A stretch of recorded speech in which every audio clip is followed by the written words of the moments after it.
Y vamos aquí con Ausubel y con esto.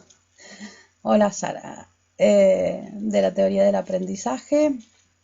Y vamos a ver a este que les decía, estábamos esperando a que entrara alguien más, a Ausubel, porque fue, vamos a ver las leyes. Esto les puede resultar interesante, especialmente a la gente que va a dedicarse a la enseñanza. Veis que se llama el constructivismo y la teoría del aprendizaje significativo, ¿no? Y esto para...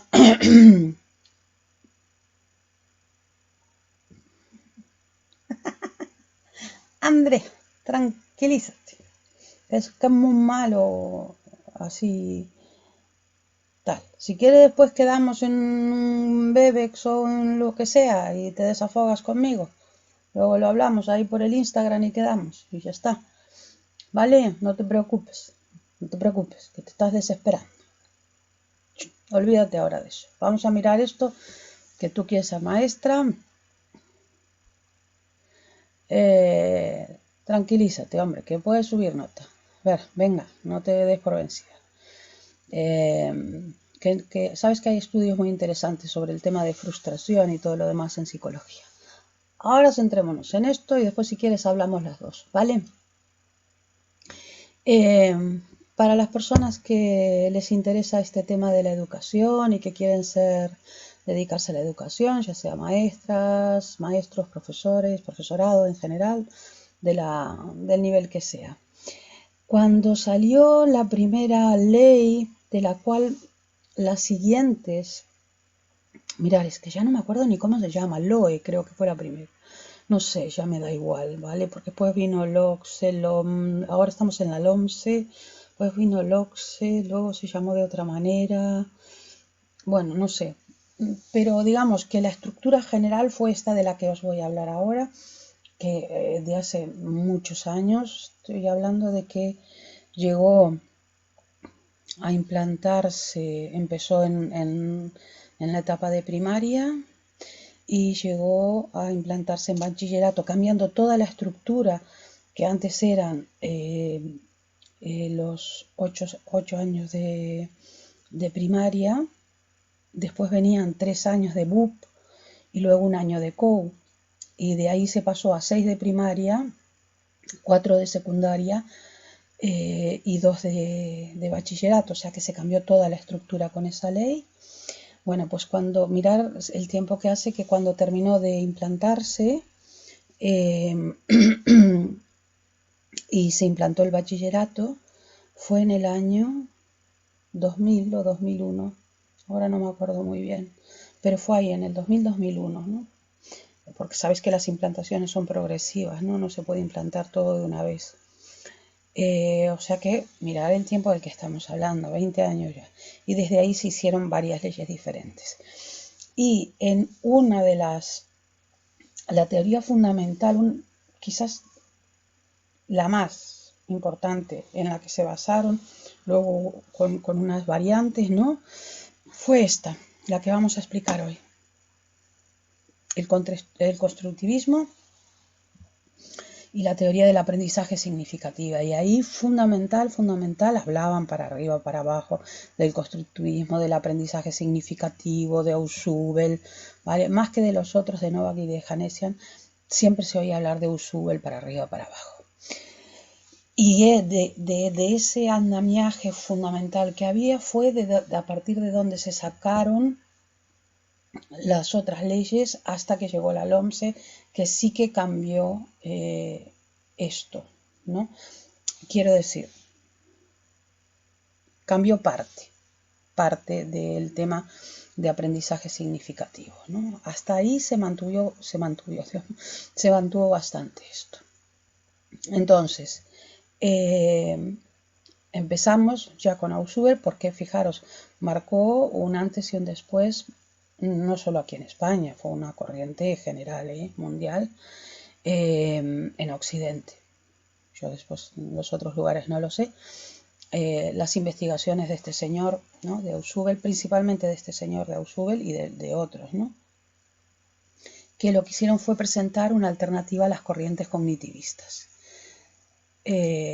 Entonces, fijaros, lo que ellos van a proponer, ¿vale?, es romper con el desprecio por los factores ambientales. O sea, porque yo no sé si recordáis, me imagino que no a estas alturas, porque tuvimos el problema de no tener clases. No es tanto el no tener clases en sí, sino que ustedes se olvidan de lo que yo les expliqué y pierden el hilo conductor, ¿no? Yo no, porque yo lo voy teniendo en mi cabeza, solo faltaría, ¿no? Pero ustedes lo pierden. Yo no sé si recuerdan que hemos tenido como una especie de vaivenes, donde hemos tenido primero pues una fuerte influencia del conductismo, y eso tenía, pues, lo digo para que lo repasen, en un segundo lo miran en esto, para no hacer larga la clase. Eso tenía unas consecuencias en la educación. Luego vino a grandes rasgos las corrientes cognitivistas, que van a ir en contra, ¿vale?, de esto, y entonces va a tener unas consecuencias de nuevo. Y ahora como que viene otra vez el péndulo, otra vez a decir, bueno, venga, no se puede despreciar los factores, no se pueden despreciar los factores ambientales. Hay que tener en cuenta esto, ¿vale? Porque, y esto es una cosa que tenéis ahí en el libro señalado, el conocimiento no es una mera copia de la realidad. Ahora tienes, Andrea, para qué te sirve la filosofía, ¿vale? No es una mera copia de la realidad, sino una construcción, por eso se llama constructivismo, ¿veis? Sino que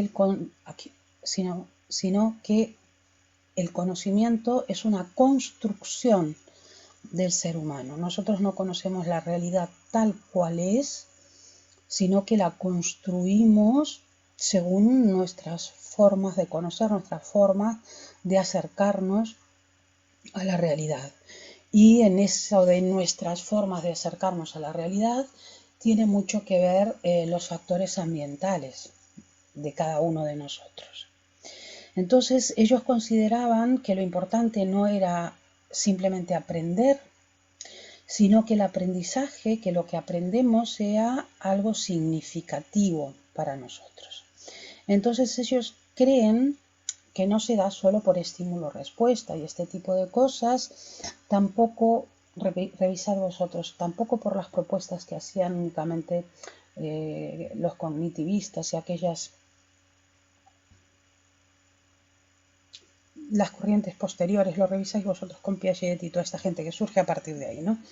De compararnos con computadores y tal, sino que el aprendizaje significativo se produce porque los estímulos, ahora que digo estímulo, respuesta y todo eso lo vais a empezar a recordar, porque los estímulos recibidos del exterior, el agente educador, recordad que estamos mirando el tema del aprendizaje, por eso os decía que os iba a interesar a las personas que os gusta el tema de la educación, y sabéis que me gusta muchísimo, soy docente, ¿no? Además, los estímulos recibidos del exterior, el agente educador, que no tiene que ser solo el profesorado, el agente educador, por ejemplo, es la familia, pues, por ejemplo, ¿no? Se produce entonces por los estímulos recibidos del exterior, pero también por la situación inicial del sujeto del aprendizaje. Y eso hay que tenerlo en cuenta.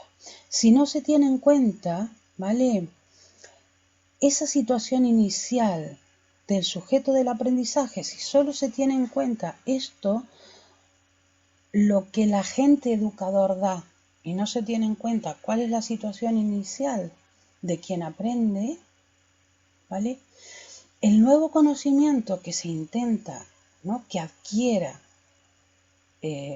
la persona que conoce o que va a conocer, el discente, nosotros somos los docentes, por ejemplo, y vosotros sois los discentes, ¿no? No puede ser incorporado, porque no puede ser incorporado en aprendizajes significativos. Entonces, los aprendizajes, que es lo que os pasa muchas veces, son aprendizajes asignificativos, que no tienen significado para ustedes. ¿Dónde lo pueden ver? Van a reconocerse en lo siguiente.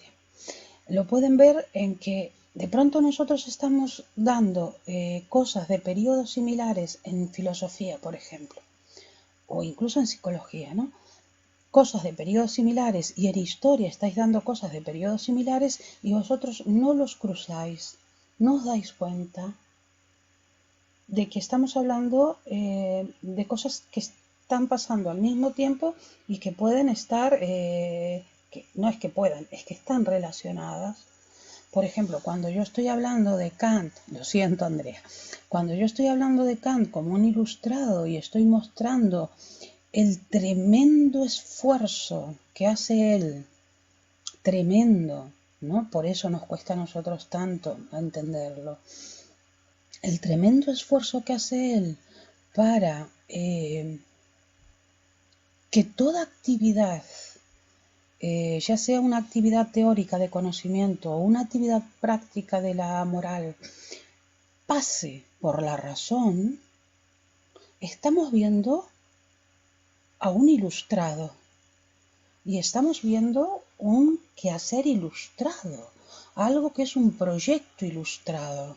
Y ustedes están viendo de pronto la ilustración en historia, donde se ve lo que la ilustración intenta, sacar a la humanidad de la oscuridad mediante la razón, los proyectos ilustrados, y no lo relacionan, porque son aprendizajes asignificativos.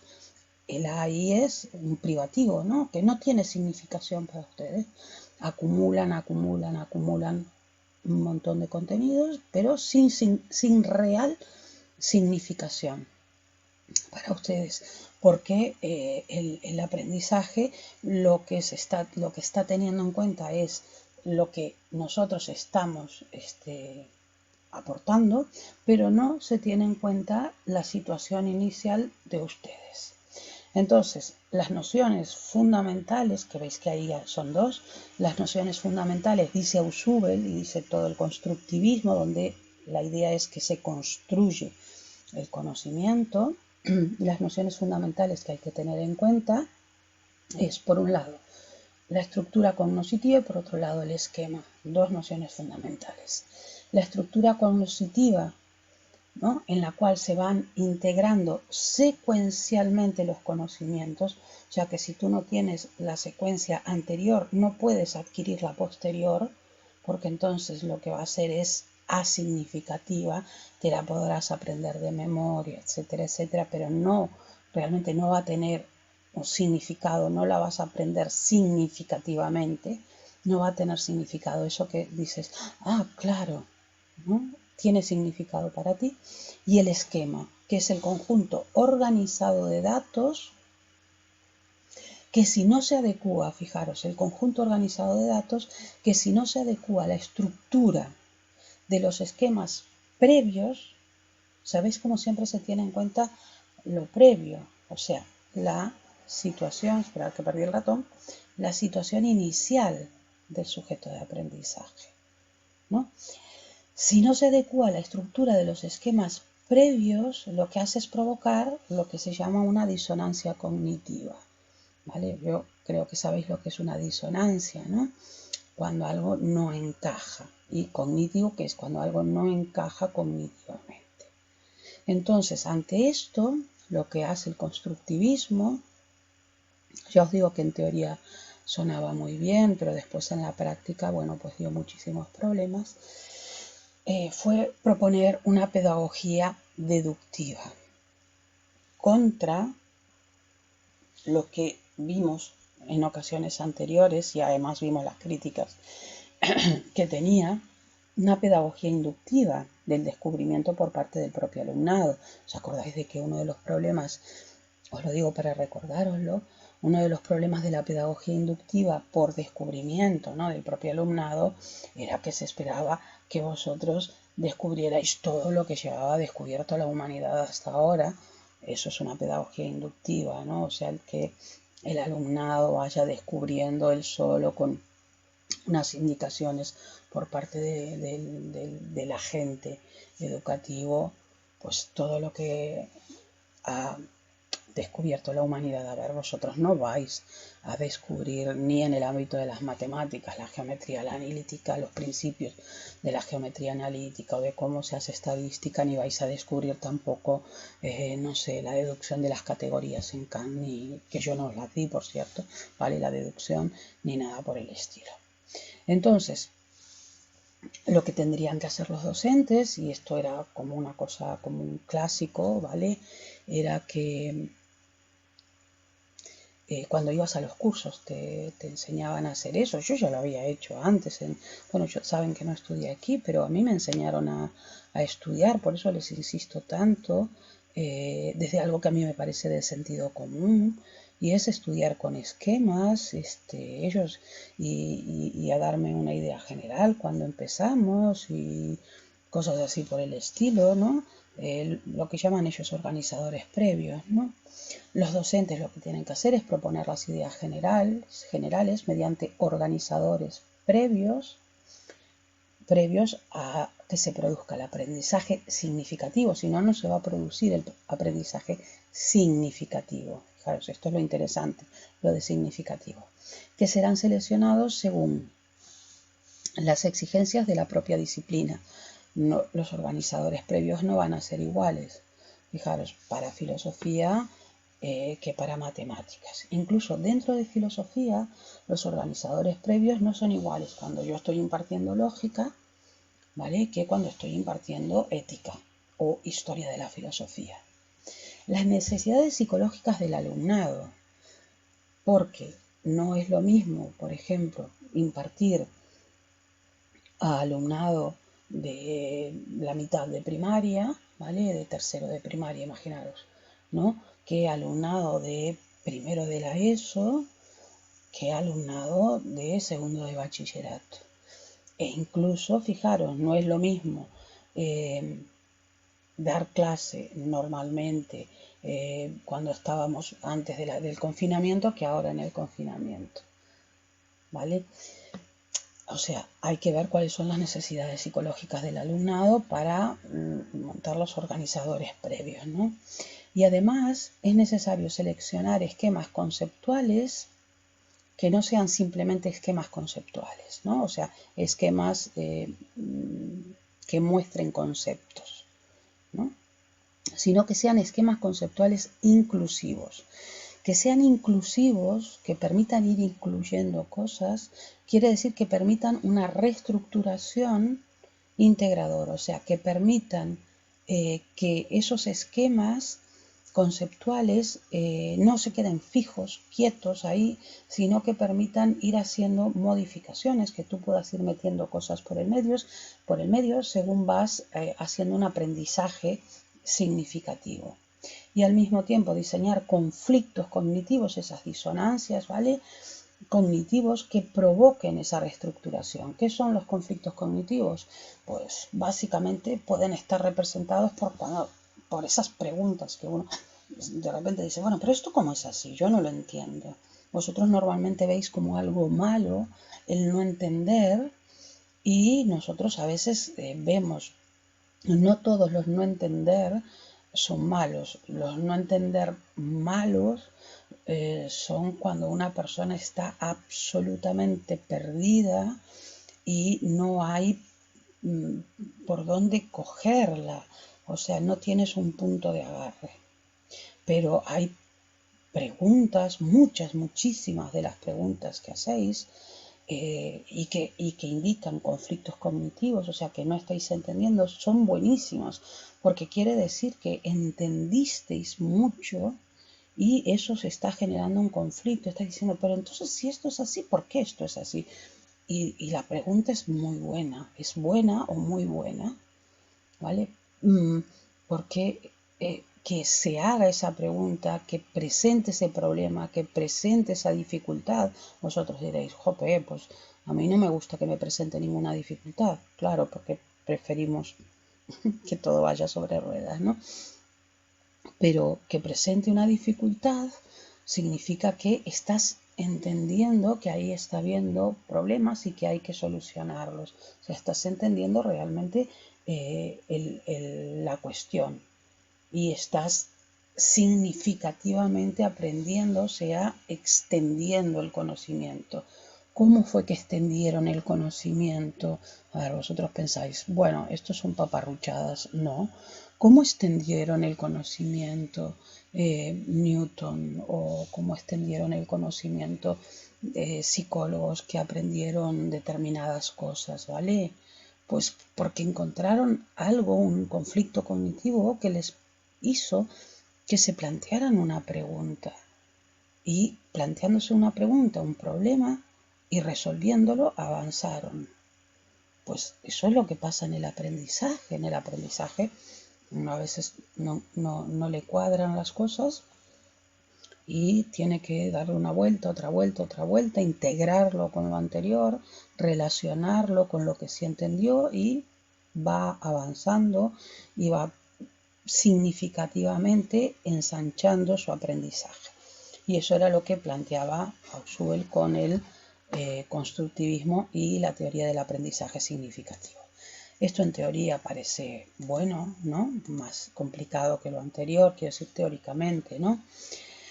Pero tuvo críticas. Veis que las tres principales fueron una excesiva focalización en el aprendizaje de contenidos conceptuales, precisamente por esto, fijaros, porque es necesario seleccionar esquemas conceptuales inclusivos, porque las nociones fundamentales eran las nociones de estructura cognitiva, fijaros, en la cual luego se van integrando los conocimientos, pero lo fundamental es la estructura cognitiva y el esquema, que es el conjunto organizado de datos, ¿vale? Pero que tiene que adaptarse a la estructura cognitiva previa.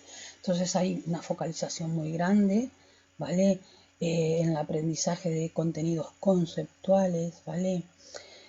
La discutible utilidad de los organizadores previos, por lo menos tal como yo los veía, no os voy a mostrar ninguno, pero podría, ¿vale? Porque tengo libros incluso ahí donde llevaban a la práctica eso, porque ya os dije que fue una corriente y se sacaban los libros, yo tengo libros de texto siguiendo esta corriente, de personas que seguían esta corriente, y antes de cada tema, por ejemplo, presentaban los organizadores previos, ¿no?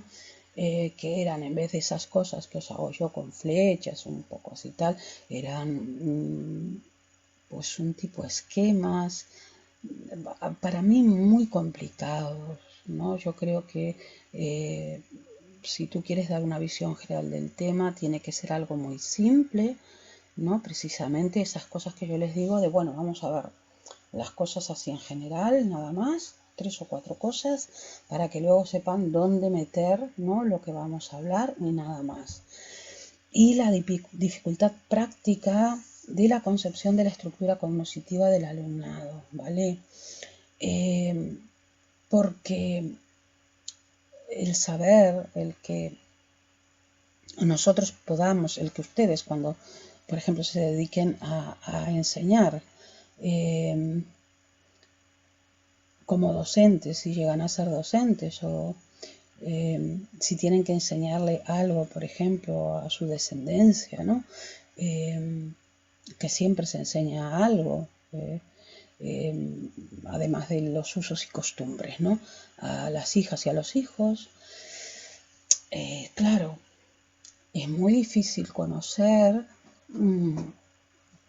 si tanto vas a focalizar en estructuras cognitivas y es muy difícil conocer exactamente cuál es la estructura cognitiva de la persona que va a aprender.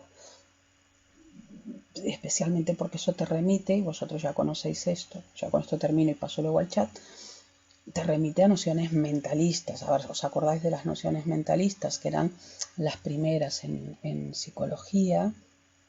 Precisamente aquellas frente a las que se levantan los conductistas y dicen, a ver, esto del mentalismo es, bueno, esto es un poco de imaginarte, ¿no? Que hay en la mente del otro para luego trabajar con eso, y los conductistas que decían no, nosotros si queremos trabajar científicamente lo que tenemos que hacer es trabajar sobre algo que sea medible, sea mensurable, sea observable, y de ahí que discutan que no va a ser la mente el objeto de la psicología, sino que va a ser la conducta, y de ahí que se llame conductismo, ¿no? Bueno, salgo de aquí si encuentro el ratón. Bueno, y me voy al chat por si queréis algo de esto. Estábamos aquí en Ausubel. ¿Entendieron más o menos esto? Después, si tal, les explico, usamos parte del rato en explicarle qué cosas podríamos hacer con esto para levantar un poquito las notas y tal, ¿vale? Lo que estoy pensando, quiero decir. Todavía no lo concreté, pero lo estoy pensando.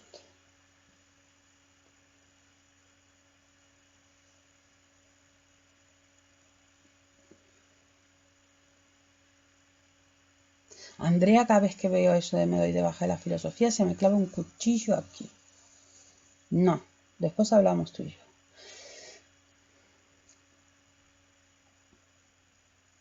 Que alguien me escriba algo y me saque eso de ahí, ¿eh? Por favor, por favor. Voy a poner así una cosa así, así. Tengo el dedo en la pantalla. ¿Qué me ibas a preguntar qué iba a ser? Bueno, os imagináis ya que vamos a hacer la lectura, sí, para lo de subir la nota. Os imagináis que una de las cosas que vamos a hacer es la lectura, ¿vale? Y después estuve pensando en hablar con ustedes, pero para eso tengo que hablar con ustedes, con todos, con todas, para ver las posibilidades que tienen de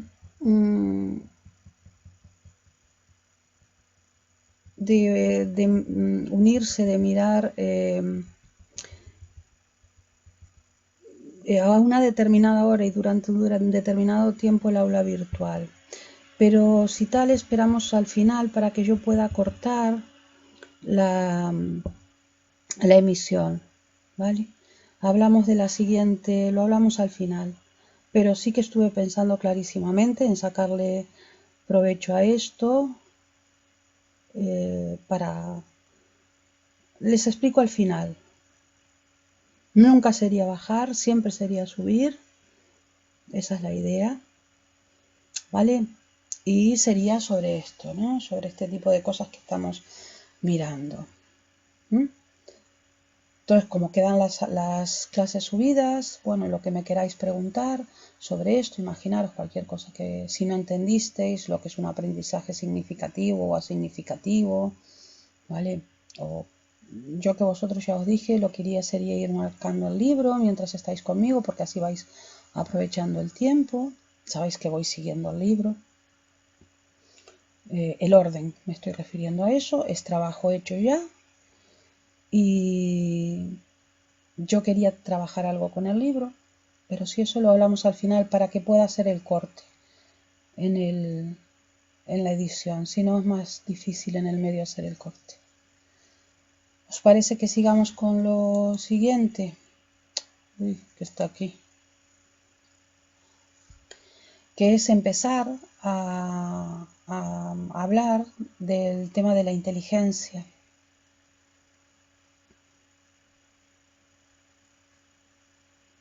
Veis que no nos falta tampoco demasiado, ¿no? Vamos en la 14 de 23.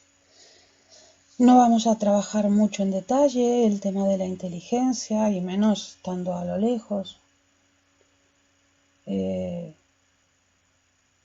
Pero sí dar una cierta idea para que luego podamos trabajar las lecturas y luego podamos pues hacer algo sobre el libro. Entonces, si se fijan, lo que vamos a tener aquí al principio, no me ponen nada más, voy a pasar a esto, después vuelvo a mirar el chat. lo que tenemos aquí es el inicio, ¿vale? De cómo se mide la inteligencia. Lo interesante es que, fijaros, cuando a mí me hablaron por primera vez de la inteligencia, que fue en el curso, en el mismo curso que a ustedes, que fue cuando di psicología por primera vez, y además me la dio un psicólogo, ¿no? Ya titulado, quiero decir, dijo algo que aún sigue estando más o menos vigente. Y es que no hay una definición aceptada por toda la comunidad eh, de psicólogos y incluso de psiquiatras, ¿no? Por otras cosas, ¿no? De lo que es la inteligencia. Y hay una broma fijaros, desde cuando yo estudié tantos años, ¿no? Hay una especie de broma de que inteligencia es lo que miden los test de inteligencia, ¿no? Es una especie de broma, ¿no? Que hay a veces entre psicólogas y psicólogos, ¿no? Entonces, es interesante ver cómo hay diferentes sistemas y cómo se empezó y por qué se empezó a medir la inteligencia, ¿no?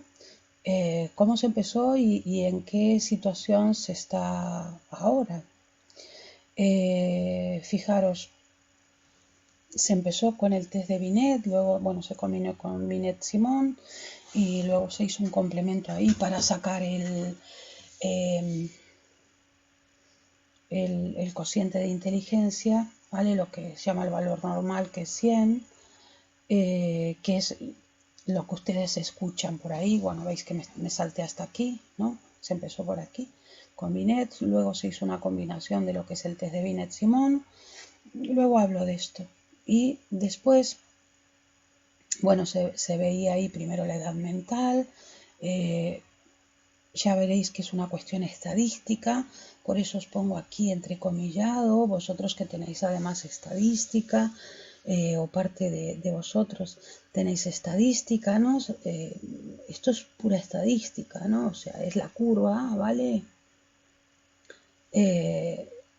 Y eso de 100 o la media o yo qué sé, eso se saca por estadística precisamente a partir de los test, ¿no?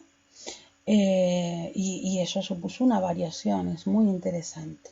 Entonces después a esto de aquí de Binet-Simon, lo digo para que os lo aclaréis, ¿no? Un poquito. Se le va a esta edad mental, ¿vale? Se le va a aplicar, ¿vale? Un complemento para obtener el cociente de inteligencia, ¿no? Y ahora se habla de 90, 100, 110 y entonces se habla de la superdotación, que si es a partir yo que sé, una persona de 128 ya tiene superdotación de 130, no sé qué, bueno, etcétera, ¿no? Bueno, viene de aquí, precisamente de esto, de estos comienzos, ¿vale? Aunque luego haya tenido reajustes. Fijaros, mirar de dónde surge el test de Binet, ¿vale? Aunque luego se hizo esa combinación con unas... Os lo estoy diciendo muy sencillamente. Después lo miráis en el libro, os interesa. Si os interesa tenéis montones de lugares para verlo, ¿no? Yo he leído algunas cosas sobre esto, aparte ya de antes, ¿no? Y realmente es muy interesante. Se le pidió a Binet que ideara un sistema de medida, fijaros, numérico de la inteligencia. Y esto fue en la Francia de finales del 19 e inicios del 20. ¿Para qué? Para una cuestión educativa. Se extiende la educación si no a la totalidad de la población, a la mayor parte de la población, ¿no? Menor de edad, claro, ¿no? Niños, básicamente, no estamos hablando de lo que hoy entendemos por adolescentes, que sabéis que en aquel momento eran considerados hombres y mujeres, ¿no? Ya, hechos y derechos. Para agrupar al alumnado, porque no sabían cómo agruparlo en el sentido de que ellos estaban viendo de que a veces agruparlo simplemente por una cuestión de edad cronológica, bueno, esto tiene otros problemas, pero no resultaba, ¿no? Ante una escolaridad obligatoria. Entonces lo que ideó Binet fueron, acordaros, había que pasar a mucha gente, a muchos niños y niñas. ¿Para qué? Para estandarizar, para poder decir, este grupo va junto, este grupo va para allá, este grupo va para acá, y entonces poder, como ya estaban estandarizados, poder decir que podríamos dar, dado que tienen el mismo nivel de inteligencia, poder darle el mismo tipo de cosas para aprender. Fijaros lo que estoy diciendo, así globalmente, ¿no? Porque estamos hablando de finales del 19, principios del 20, o sea que no estoy hablando de esquemas cognitivos, ni de contenidos, ni de competencias clave, ni de cosas esas que son cosas de terminología de ahora. Entonces, él ideó unas pruebas simples, ¿no? Con una escala progresiva de complejidad, o sea que iba de lo más fácil, empezabas por algo fácil, y luego, si me acuerdo, yo tengo algunas cosas del Binet Simón, y para el próximo día pues escaneo alguna y para que lo veáis, ¿vale? Tengo que buscarlas, ¿dónde están? Que las tengo sin escanear, pero solo para que veáis alguna cosa me sirve que veáis, no sé, 2 o 3 cosillas y ya está. Unas pruebas simples, sencillas, ¿vale? No puede ser nada muy complicado porque había que pasarlo a mucha gente, con una escala progresiva, o sea, empezar de lo más sencillo para que, pues porque tú tenías que agrupar desde más abajo, ¿no? A lo más complejo, ¿no?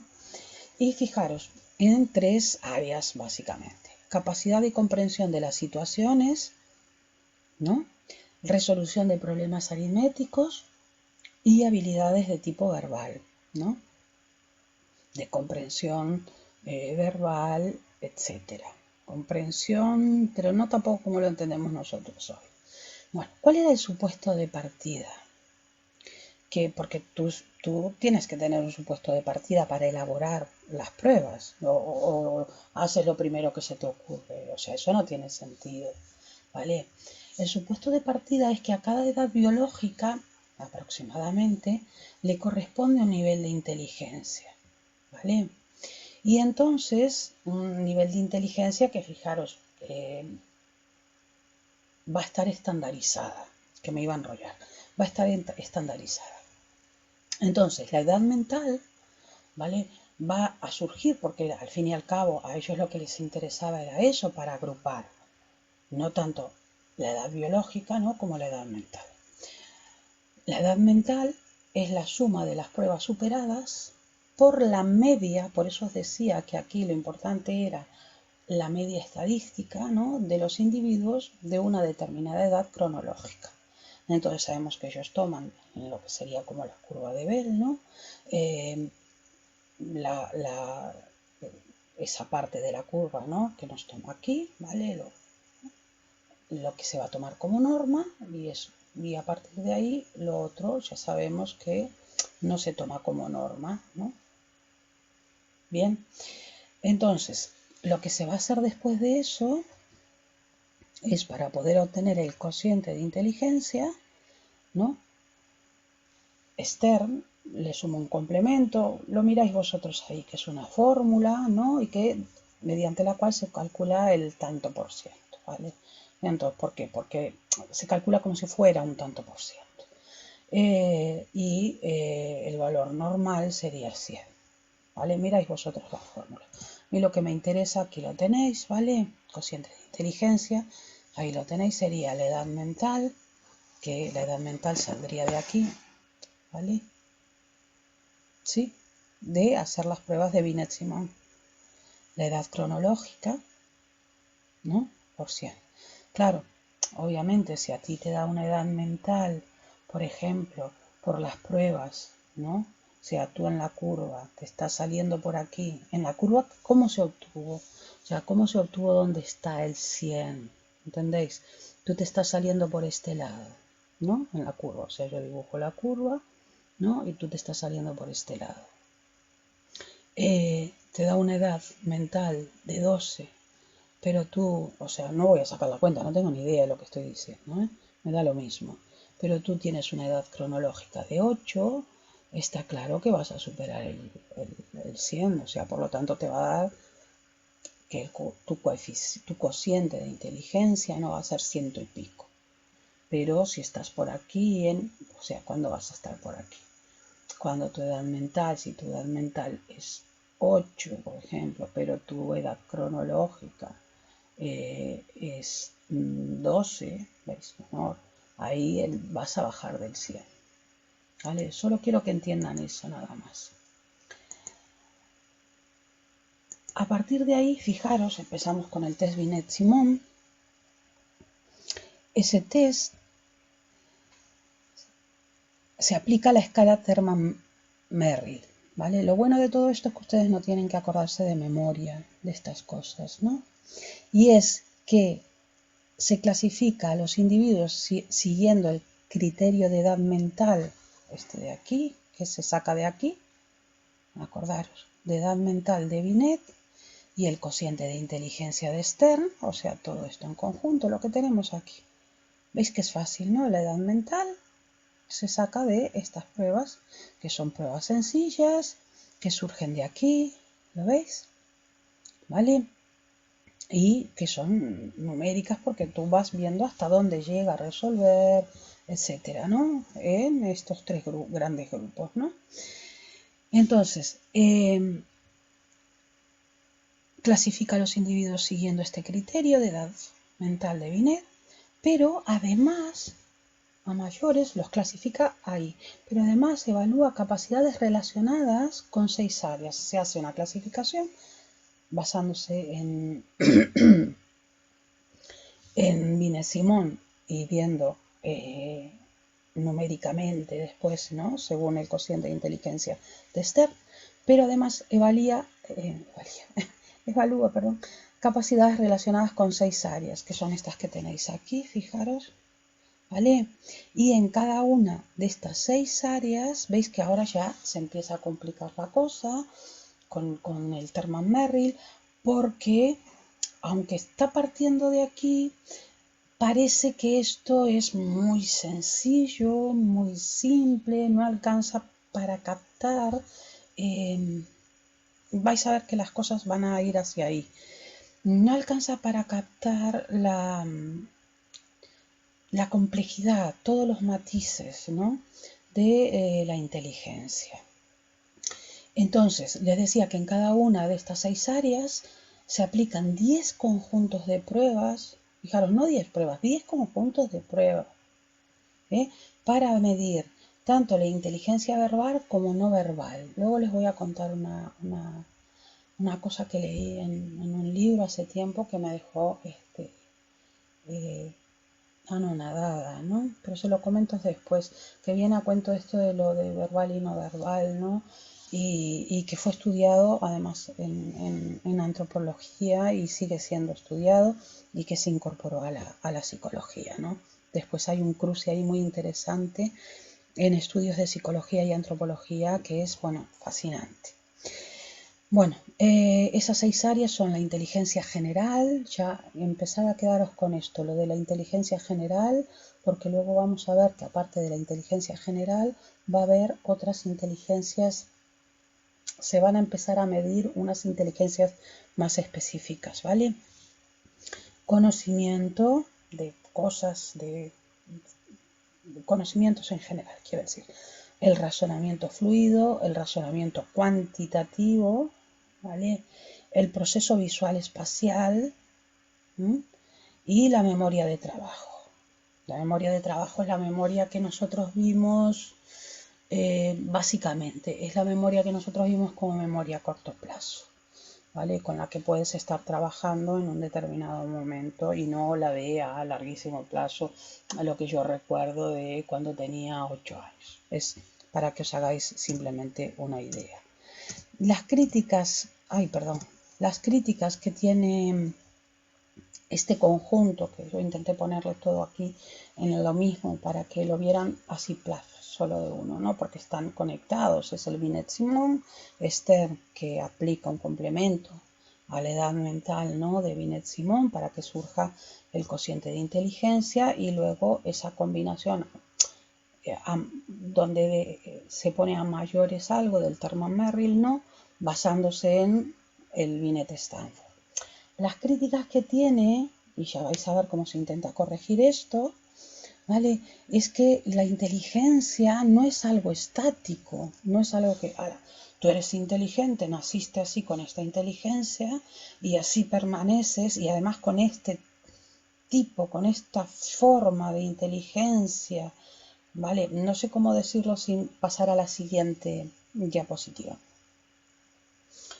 Sin más, porque fijaros, se comprobó, ¿vale?, con estudios, ¿no?, se comprobó, con estudios quiero decir con investigaciones, ¿no?, que con el aumento de la escolarización, ahí viene lo que les voy a decir, esto de aquí de verbal y no verbal, que con el aumento de la escolarización subió el nivel de la inteligencia. Entonces, ¿qué es lo que está pasando? Pregunta. Eso de que yo les decía de las disonancias cognitivas, que tú te hagas estas preguntas significa que estás entendiendo, que estás haciendo un aprendizaje significativo. ¿Qué está midiendo entonces aquí el test de inteligencia? ¿Está midiendo realmente la inteligencia o está midiendo la escolarización? ¿O está midiendo tu dominio del lenguaje, por ejemplo? Donde nosotros sabemos que si una persona está más escolarizada o pertenece, por ejemplo, a un medio sociocultural económico más alto, es más probable que tenga un dominio del lenguaje, el tema de la inteligencia verbal y no verbal, ¿no?, más alto que una persona que no.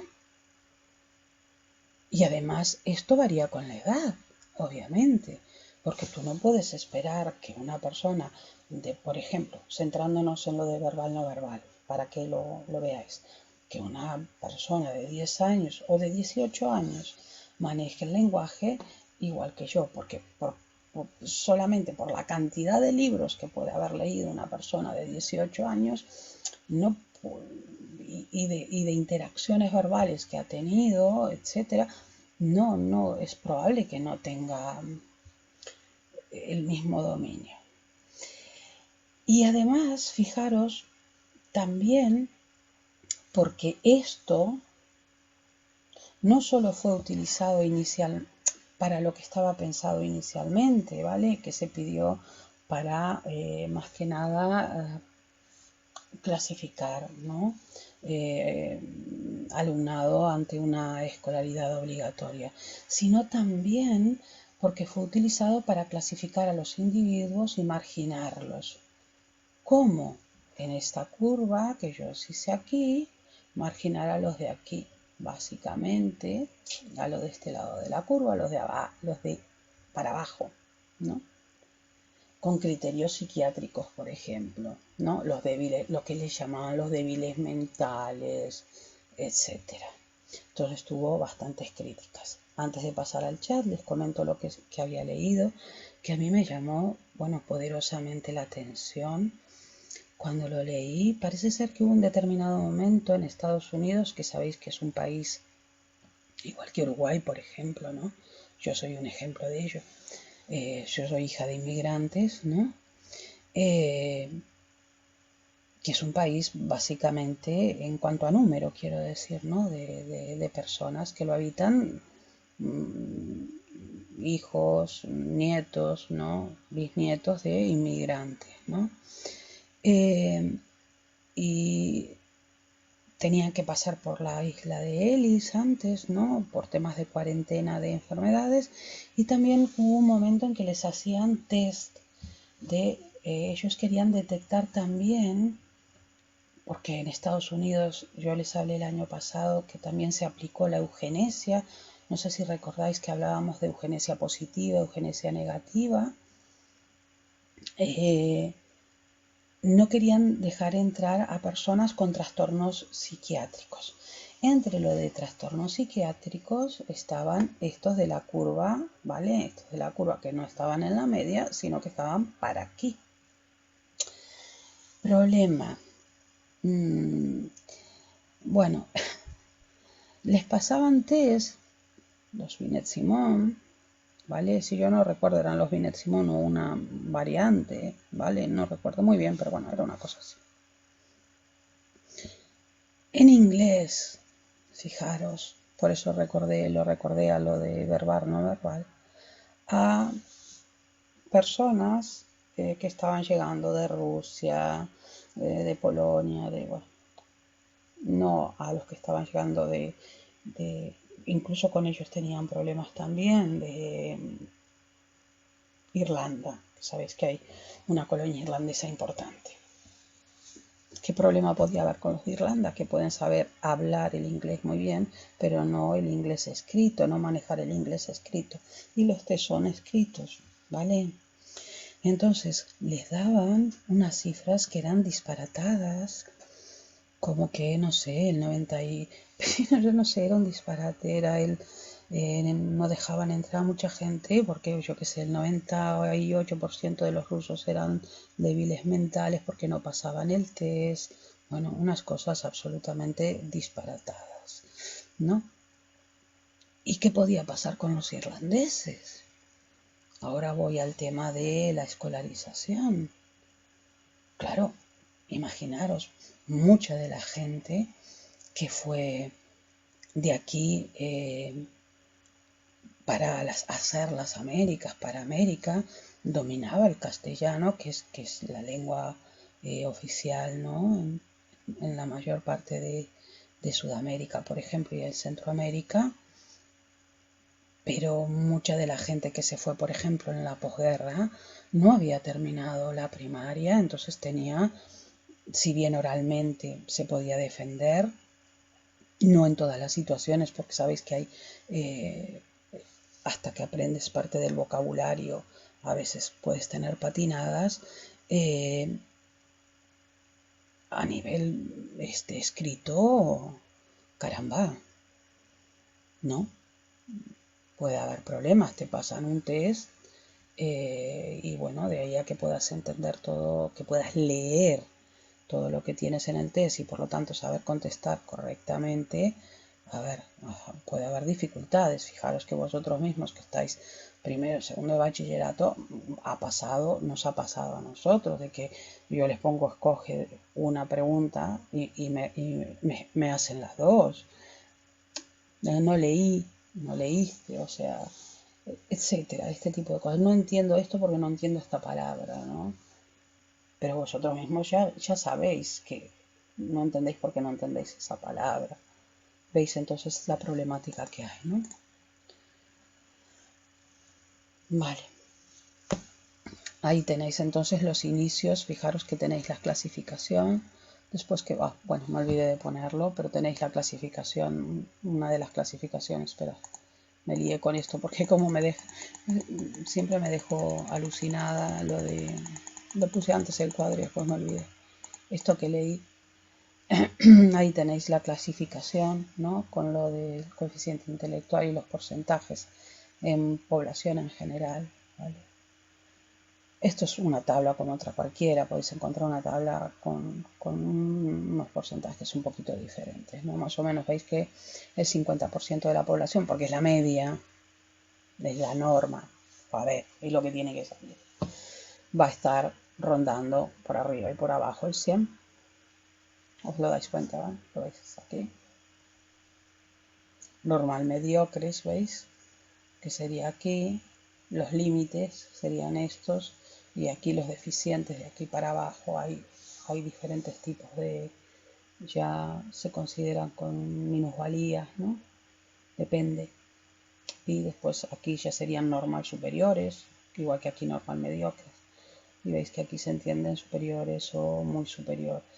Y fijaros, más o menos aquí es lo que se está calculando en porcentajes, ¿no? Sobre la media de la población, ¿no? Sobre el total de la población, perdón, sobre la media, por favor, sobre el total de la población. Uy, que me fue. Bueno, dígame si lo entendieron. Ay, perdonad, pero es la alergia que me hace picar la nariz y los ojos y la garganta. Es una pesadez. Decidme si entendisteis muy bien cuáles fueron estos comienzos de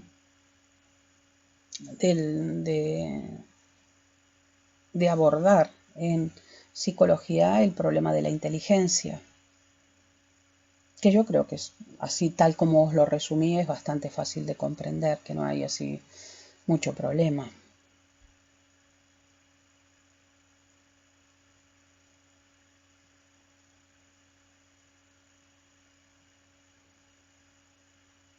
Lo que viene a continuación, digo mientras no me dicen nada, es cómo ellos van a cambiar después cuando se sigue avanzando. Bueno, estudiarlo ya para psicología, cuando estás estudiándolo en psicología no es nada fácil porque hay que recordar muchísimas cosas, muchísimas. Pero para mirarlo aquí es muy bonito, muy interesante porque ves 4 cosas y puedes ver la globalidad del problema, ¿no? Y ver distintos métodos que tienen de acercamiento. Es lo que tenéis aquí en esta diapositiva y lo que tenéis después. Que ellos ven, yo veo que no me estáis diciendo nada, por eso sigo, ¿no? Cuando digo ellos, digo las personas que investigan en inteligencia. Ven que con lo anterior no es suficiente, ¿vale? Con lo de Binet Simon, ¿vale? Terman Mill, que se queda todo muy corto porque digamos que hay que ir hacia, ya miré el chat y veo que no me dicen nada, perdonad. Ven, yo les dije, fijaros en esto de aquí. Dije, mirar esto de la inteligencia general, quedaros con este tema. Ay, quedaros con este tema, porque después por ahí van a ir los tiros. Vamos a tener por un lado lo que es el factor G, ¿vale? De inteligencia general. Y luego vamos a ir a cosas como estas, ¿no? Y a cosas como a medir por separado, lo que pasa que relacionado, pero se mide por separado, ¿no? En los test, perdón,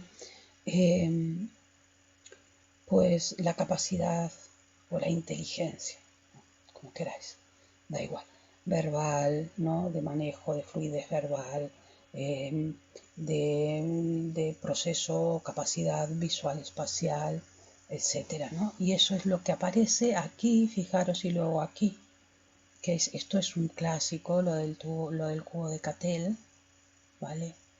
Un clásico y una pesadilla para todo estudiante de psicología, ¿no? Porque hay que recordar, pues, estas cositas de aquí, que son difíciles de recordar. Parece fácil porque dices, bueno, tú estudias esto, esto y esto cómo corresponde con esto, pero lo que pasa es que después correlacionan de una determinada manera.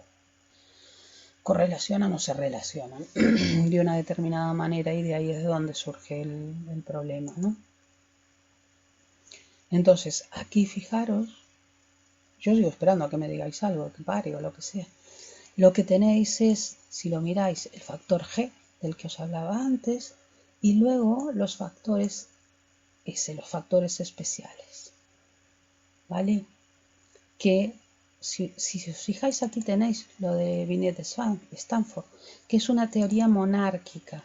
Lo de monárquica no tiene nada que ver con los reyes. A ver, lo de historias de la filosofía, os acordáis que cuando hablábamos de monarquía en Platón, lo que estábamos hablando era de que gobernaba uno, mono, ¿no? En cambio, cuando, por ejemplo, aquí a través de un ordenador o de un equipo de música, cuando escuchamos por un solo canal se dice que escuchamos en mono, ¿no? Cuando escuchamos por más canales se dice que escuchamos en estéreo. Yo busqué esto del estéreo y más o menos lo entiendo, qué quiere decir por qué mono y por qué estéreo, ¿no? Y, bueno, da igual, no importa, que me voy a enrollar. La teoría de Binet Stanford, o sea, esta de aquí, sería una teoría monárquica, ¿vale? Porque solo se consideraría un factor.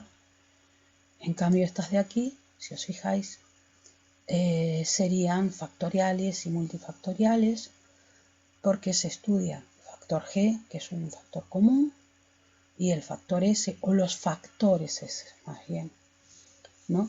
Que son especiales. Y todo esto, la bifactorial, si lo veis aquí, ¿vale? Empieza aquí con Spearman. A mí como no me decís nada, yo voy.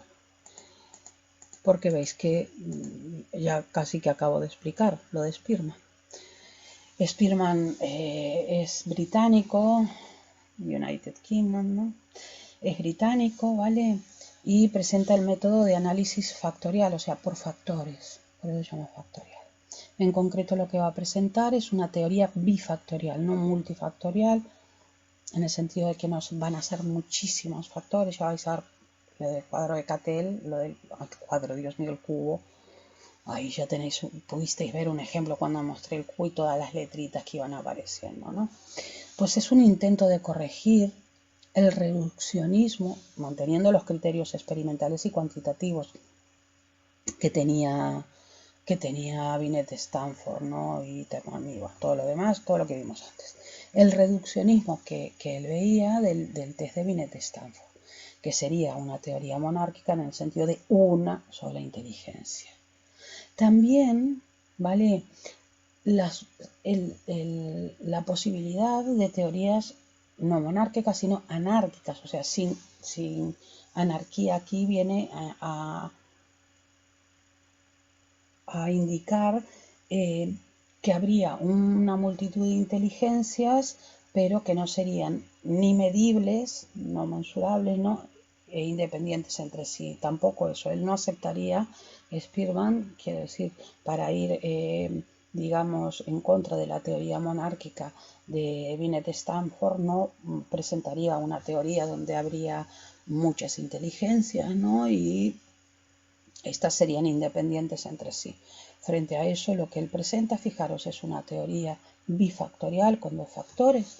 Aquí lo tenéis, el factor G y el factor S, ¿vale? El factor G se llama factor G por ser un factor general.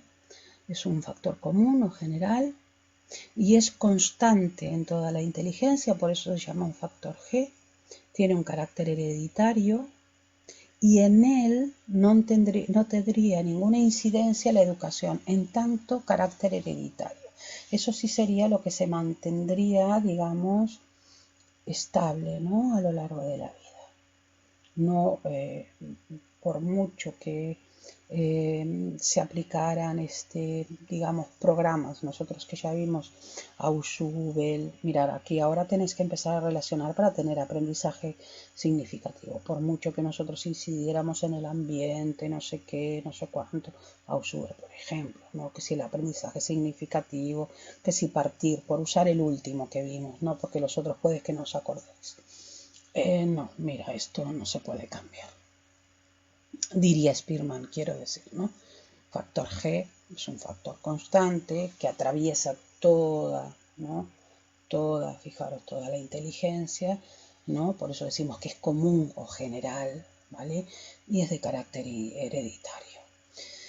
Un individuo que tiene un nivel alto de factor G, todo esto se mide, porque acordaros que él va en contra de lo que sería una teoría anárquica donde no se podría medir, ¿no? la inteligencia. No, él está en la línea de Binet Stanford, pero quiere corregir lo de una sola inteligencia, ¿vale?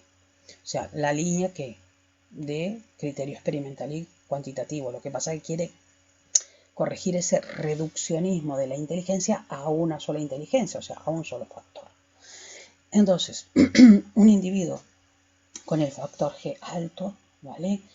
Lo que haría es tener resultados positivos en todas las baterías de los test.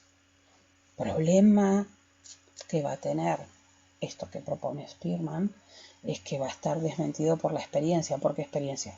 A ver, por la experiencia en investigación, ¿eh?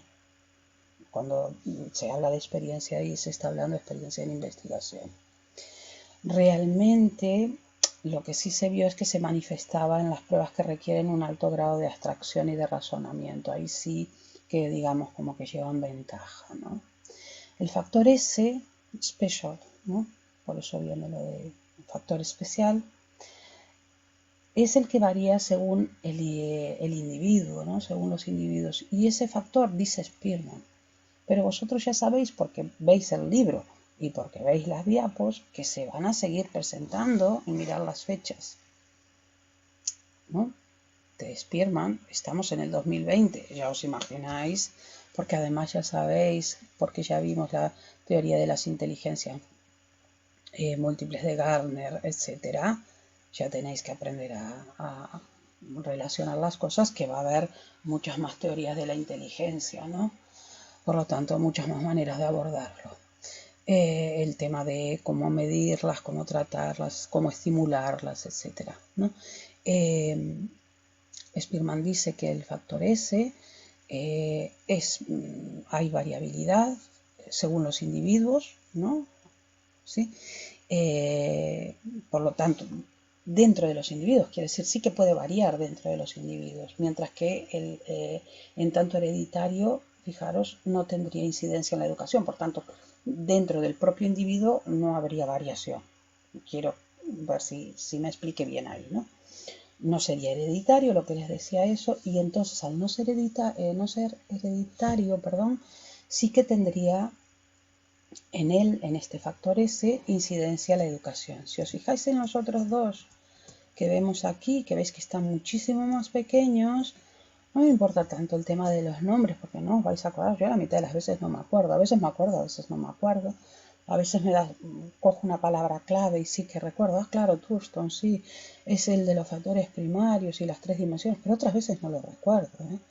Depende del día que tenga, quiero decir. A partir de aquí, en los multifactoriales, fijaros, tenemos por ejemplo en Vernon, lo que se llaman los modelos jerárquicos de inteligencia, que dice que además, que además de los factores G y S de Spearman, creo que es. Vamos a dejarlo así. Hay lo que se llaman, o sea, que sigue esta línea, veis que esta línea, él viene de Binet-Simon. ¿Por qué? Porque lo corrige, o sea, acepta una parte pero corrige otra. Binet-Simon sería monárquica, ¿no? Y este sería, ¿qué? Bifactorial. Lo veis, ¿no? Factor G, factor S. Vernon, ¿vale? Lo que presenta es un modelo jerárquico de inteligencia. Desde el momento en que yo les digo que el modelo es jerárquico, estoy diciendo que hay cosas que valen más y hay cosas que valen menos a nivel de inteligencia, ¿vale? De la propia inteligencia, de la propia estructura de la inteligencia. Entonces, él dice que además de los dos factores que ya estudiamos aquí con él, sí hay lo que se llaman factores de grupo, que son las aptitudes intelectuales, ¿vale? Que, fijaros, tienen una jerarquía. O sea, que nosotros tenemos que entender que hay factores de grupo. En el nivel más alto, ¿vale? O sea, no es además G, S, I factores de grupo, sino que tenemos que, a la hora de entender la inteligencia, que no solo podemos entender factor G, factor S, sino que hay factores de grupo, ¿no? En el nivel más alto estaría el factor G. El segundo nivel sería el factor verbal educativo y el factor espacial mecánico. Y en el tercer nivel estarían los subfactores, que ya está, ya ni puse, ¿vale? Digamos que lo que haces es desmenuzar, y entonces tienes que desmenuzar a la hora de hacer el test, por lo tanto, a la hora de hacer preguntas o actividades para poder medir, ¿no? Vinculados a los niveles anteriores. Entonces, fijaros, ya estamos entrando en la multifactorialidad, si os fijáis, ¿no? Pero veis que la idea es clara, ¿no? Por eso hasta ni estoy parando para ir al chat. Lo que estoy diciendo es que lo que se está haciendo, si os dais cuenta, es ir afinando, partiendo de algo que ya se da como claro, decir, no, a ver, el criterio tiene que ser experimental y cuantitativo. Bueno, el primero solo toma un factor, bueno, luego viene otro, toma dos factores, los define, hay algunos problemas con lo que está haciendo, pero bueno, seguimos por ahí. Entonces dice, no, pero es que a ver, esto no vale, una cosa no vale lo mismo que la otra. Tú no puedes decir que el factor G tiene el mismo valor, ¿no? A nivel de manejo de inteligencia, ¿no? y de objetos con la inteligencia que el factor verbal educativo o espacial mecánico. O sea, cómo tú mueves tú con tu inteligencia, ¿no? Sabéis que hay gente que es muy hábil, ¿no? Para colocar figuras, rotarlas, darles vuelta, ¿no? Y otra gente no. Y después Thurston, o como se diga, fijaros, va a decir que los factores o actitudes mentales primarios, o sea, fijaros, ya la idea ya está asumida, la de la jerarquía, ¿no? Los que son base van a estar agrupados en tres grandes dimensiones: la comprensión verbal, el razonamiento y la memoria, ¿no? Van a estar agrupados en tres grandes dimensiones: comprensión verbal, razonamiento y memoria. Pero realmente, fijaros, lo que nos va a dar son, fijaros, 6 factores. El de comprensión verbal, que le llama V por lo de verbal, el cálculo numérico, hay que medir el espacial, el reconoce espacio, no space. Por eso se le pone S en inglés, ¿no? El reconocimiento de figuras visuales, la memoria, el razonamiento y la fluidez verbal. No solo, fijaros, no sé si lo veis aquí, no solo la comprensión verbal, sino también la fluidez verbal. ¿Veis, no? ¿Veis cómo lo van separando? Ya salgo. Y me decís si entendisteis más o menos cómo fue el... Veis que ya nos estamos acercando más, por ejemplo, con Vernon a nuestra época. Ya Thurston es más de esta época de aquí de Spearman, pero bueno, van teniendo diferentes tipos de desarrollo.